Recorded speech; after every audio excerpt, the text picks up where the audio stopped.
Hello, I'm Jacob Young from the University of Otago in New Zealand, and I'm going to be talking about work I did at Victoria University of Wellington, along with my co-authors Jennifer Ferreira and Nadia Pantidi. So interviews are a great way to get feedback about an experience we're trying to evaluate, whether that's interface with design, a virtual reality experience. Because unlike questionnaires, it allows the participants to give free feedback about the thing they've just evaluated for us, essentially. They're not bound by giving numerical feedback, like with a Likert scale. It's just they're free and honest thoughts. But for virtual realities in particular, where we've put them into a virtual world, should we be taking them out of that and back into the real world when we conduct these interviews? Is that going to affect the accuracy of our data at all? So the first issue is that our memories aren't always, particularly great. So if we're taking the participant out of virtual reality before we interview them, we're relying on their memory of the experience, which won't always match reality. And the other issue is that, especially for things like graphics, there's going to be inevitable and probably unfavorable comparisons to the real world. The other main issue is that when you take the headset off, there's the potential for there to be a break in presence. So when you first take your headset off after wearing it for a while, sometimes you're going to be a bit disoriented for a while. And it's been shown that that can cause a reduction in body ownership and can also actually result in less consistent data. So people have looked into how we can mitigate this for questionnaires. So there's been a few attempts, like the one on the right there you can see, to actually integrate questionnaires into the immersive experience being evaluated. So in this case, the researchers developed a bow and arrow game, and then to get feedback about it, instead of taking them out of the experience, they keep them in there, and then they've actually integrated the data gathering phase into the game itself. So they shoot the answers they want with the bow and arrow, which they're already acquainted to at this point with the game. And there's some evidence that this could potentially remove the break in presence experience between the experience and the evaluation of it, and can result in less variance in the results as a consequence of this. The other issue is that if we're talking face-to-face with someone, is their feedback going to be reliable? So ideally, when we're evaluating experience, we want honest feedback from the participant, but as we might know, that's not always necessarily the case. So talking face-to-face with someone, there's going to be some social pressure not to hurt their feelings, essentially. So if you say something bad about the experience and you can see that they're visibly hurt by that, are you going to backpedal and say good things about it, essentially, afterwards, to try and mitigate that?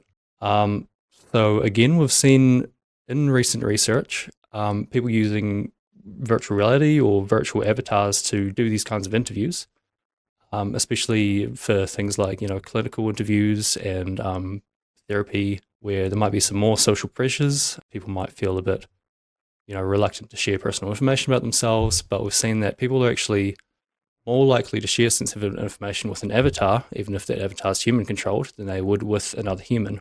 Possibly because those social pressures have been removed. Which raises the question, can we do these kinds of qualitative interviews inside of virtual reality itself, inside of the experience we were evaluating? And how is that going to affect the experience and the data that we get?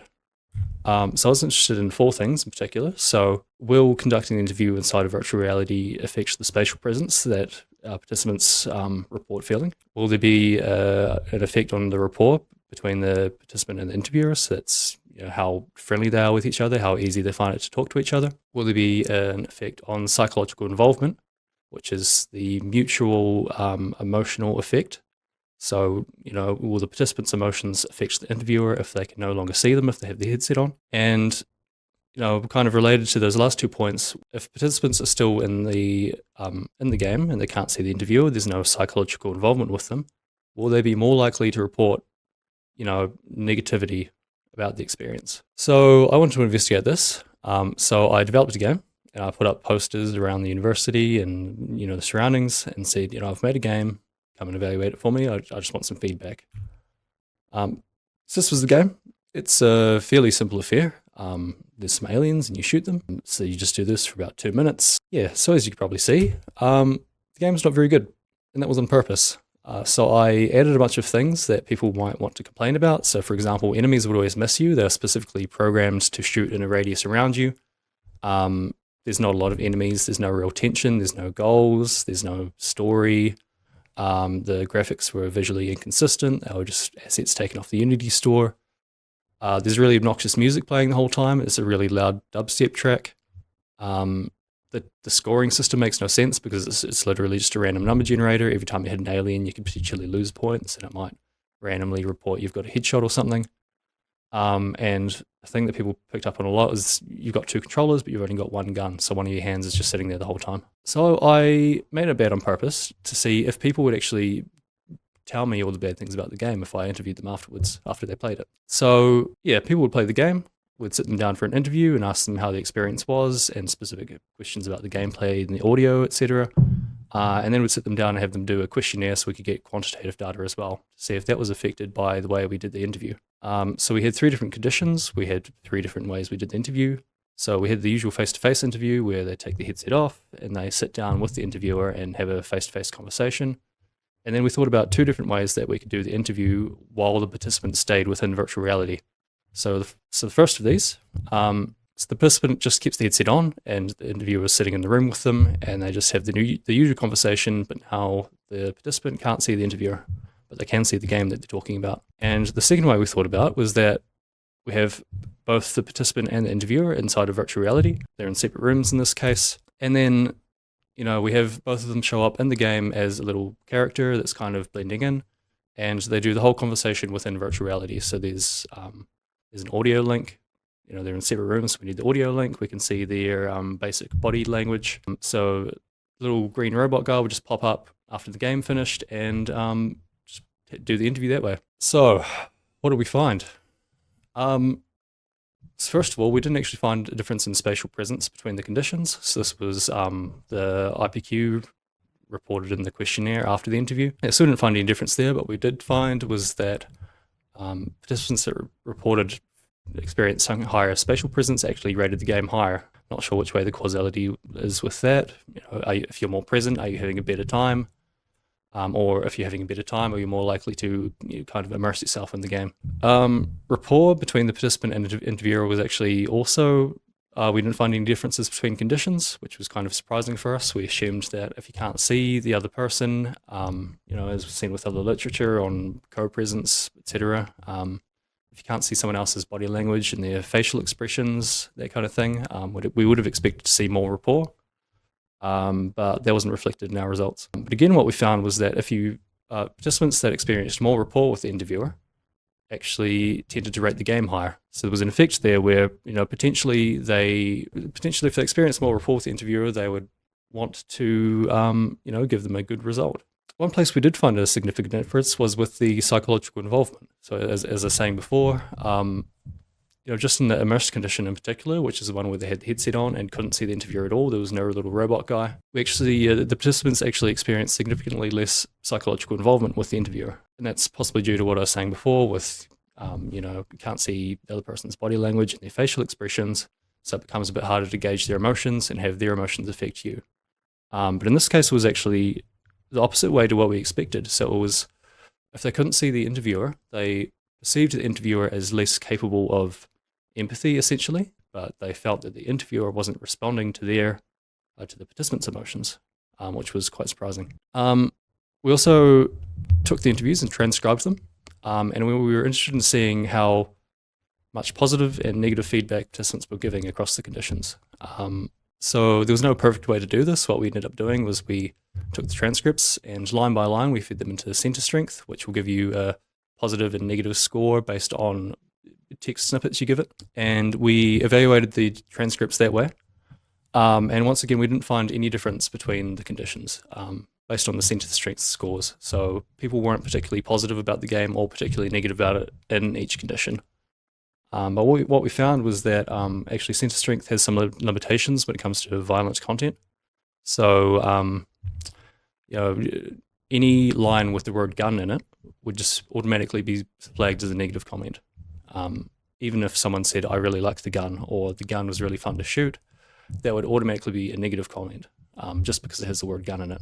We also didn't find any differences in how well the game was rated in the questionnaire. So we asked them on a scale from 1 to 7, how did you think the game was, how were the graphics, the audio, and the gameplay, and we didn't find any differences between conditions. But what we did find, and also in the interview comments, the game was bad. So some of the participants weren't really that afraid to just tell us that the game wasn't very good. They were quite forthcoming with their criticism. But also some people just straight up told us that they wanted to badmouth the game essentially, but they didn't feel comfortable doing so. So there were potentially some social pressures in play where participants weren't comfortable telling us that the game wasn't very good, essentially. Another thing we found that wasn't in our initial research questions, but it's just a nice little validation of probably what I would expect. But participants that knew the interviewer, in this case it was Nadia, people that knew her beforehand were more likely to rate the game higher in the questionnaire, even though the questionnaire was anonymous and we don't know who wrote what, but people still felt compelled to rate the game higher if they knew Nadia beforehand, because they probably wanted to, make her happy. And we had the same with the spatial presence, so people actually rated their spatial presence and the IPQ higher if they knew Nadia beforehand, which is unsurprising, but it's good to have that confirmed. So we didn't really see a lot of differences in our results. So we might be thinking that, why would we bother with virtual interviews, right? Face-to-face is apparently fine, and we actually experienced a few downsides. So a lot of people didn't actually realize that the interview had started when the little robot spawned. Even though I warned them, game's over, someone's about to come in and talk to you in the game, you'll see a little robot guy, but they just assumed it was another NPC, so people didn't know how to respond. Nadia started talking to them, and they just kind of stood around, they didn't really know what's going on. And then what we saw actually a few times, which is, where we got the name of the paper from, is people started shooting Nadia because they thought, she's just a new enemy or something. Or even after she started talking, they just tried to shoot her. And someone even did that, like 2 minutes into the interview when it was very clear it was a person on the other end. So there's potentially a dehumanizing effect for the interviewer, which could be desirable or undesirable depending on the nature of the experience you're evaluating.